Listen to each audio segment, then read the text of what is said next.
what kind of things are you doing now to keep your spirits up and to keep everybody around you up as far as you can? You know, where would your experience lead us to there?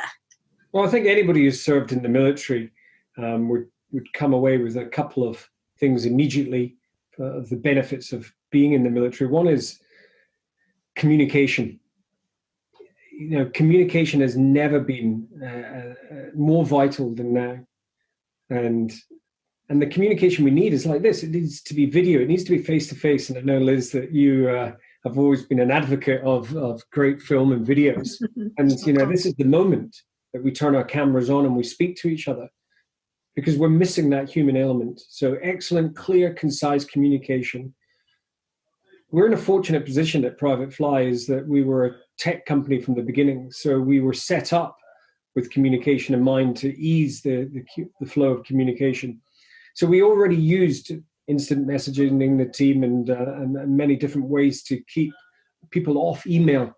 So the team were young and already engaged in different communications, but for more legacy companies, they're having to catch up quickly. And thank goodness for Zoom and Skype and all of these other great platforms that are now saving everybody. And so when we come out of this, I would say that our communication skills are going to be even better than they were before. And the other thing from the military, of course, is morale of the troops and the teams that we have, and that's vital. We've got to keep everybody's chins up. There's suffering on many levels, and it's going to get worse. We've got partners who are losing income. We've got kids off school. So there's an incredible amount of worry without the stress, of course, of family members getting the disease. And of course, in our industry, we're going to have losses. And, you know, that's probably a similar sort of way to what people in the military are used to in operations, very, very sadly. But we've got to keep morale up. We've got to get through this together. And so there's many things you can do with the team. You know, one is vital to have some sort of structure in the day. And at Private Fly, we're having a regular morning briefing where our safety officer, Gareth Horrocks, gives everybody a brief on where we can fly and where the restrictions are, border controls. And we share success stories that people have had and lessons. And we have that similar presentation at the end of the day. So we have a start and an end. And throughout the day, then all of the teams are interacting and having their sub-meetings. So that's vital. And then, of course, you know, at Private Fly, we've always had a great team spirit, and I'm sure many other companies are the same. And that has to continue.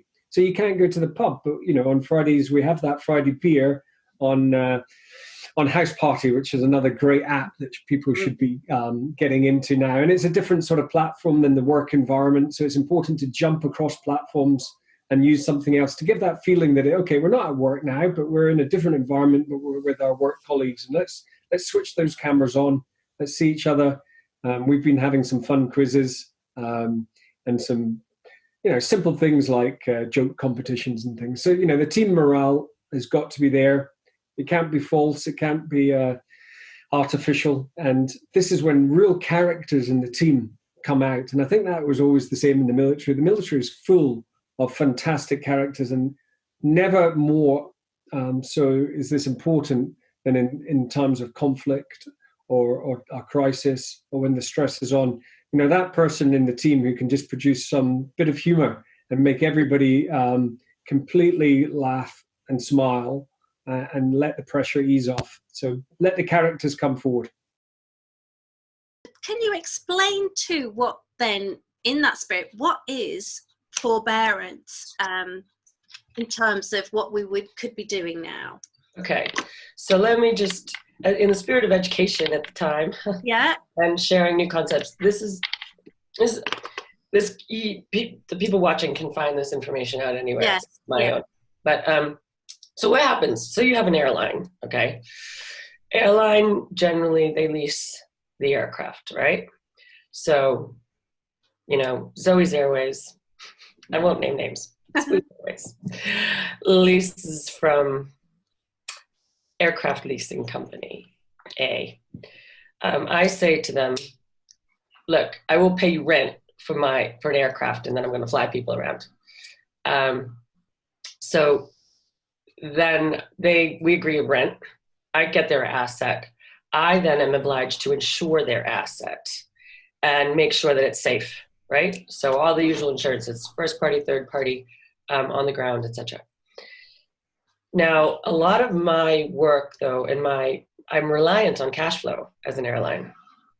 And in the normal course of action, if an airline does not pay their insurance costs, that's my dog, because somebody's doing something outside.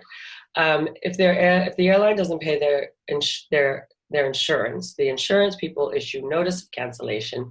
The insurance broker has to tell the lessor. The lessor says, you either pay your insurance or you give me back my asset. End of the story. I'm not having my very, very nice asset out there uninsured, even if it's on the ground, because you have third-party damage that can happen from other people or elements or stuff. So in this case, if everybody exerted their rights by contract, so let's start. There's nobody flying. Airlines are running out of liquidity. They're thinking, which ones of my liabilities can I pay? Who do I have to pay? Just like we all would do with our own finances, or our own home finances, right? And then if they don't pay their insurance, then this chain of action goes into play.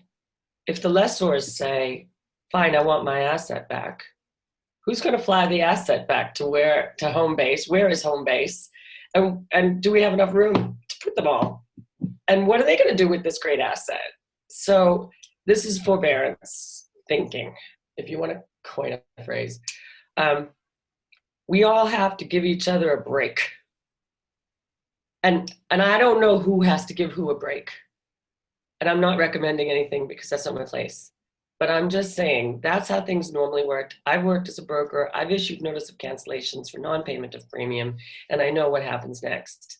And I know people that go get the airplanes and return them to where they are owned. And how is this going to work right now if we all exert our rights? So in the spirit of what's going on with your happy lockdown chart or your dog walking, we have to make sure that there's an industry left for us when we get to come out. And that's another thing. I saw on LinkedIn the other day that you are also ferrying vital supplies from A to B. Can you share a little bit about that? Because this is a wonderful way business aviation can pitch up and assist in this crisis.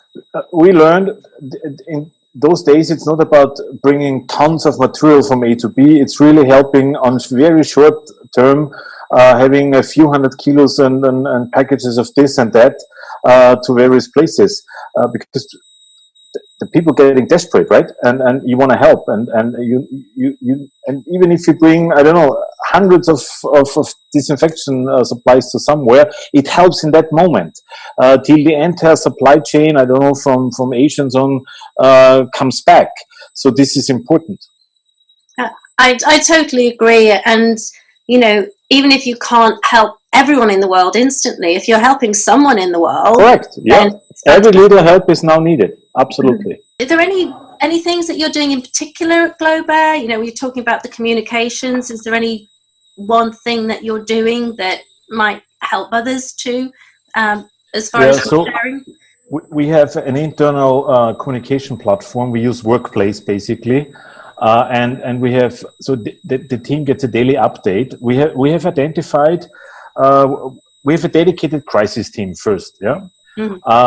And we do a daily briefing on various areas, and we have identified areas where we're looking constantly into it, like what's about the health and safety status of the crew, how is our liquidity, how is the demand looking, how is the crew roster looking, where do we park aircrafts, where we do disinfect aircraft. So we have a whole action item list, and every day we go through this, and afterwards we prepare internal communication to the entire team and telling them what we are doing.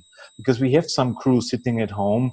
I have a few Italian pilots there since weeks in quarantine. You know, they are scared to lose their jobs, so we keep them constantly updated. Yesterday we ran our payroll and wired all the salaries of March, so we tell them every little detail we do here to give confidence. You know, that the absolute priority must be beyond health is no panic at all. Mm-hmm. So and we learned because we're in a business where we work with many people, they are somewhere based, right?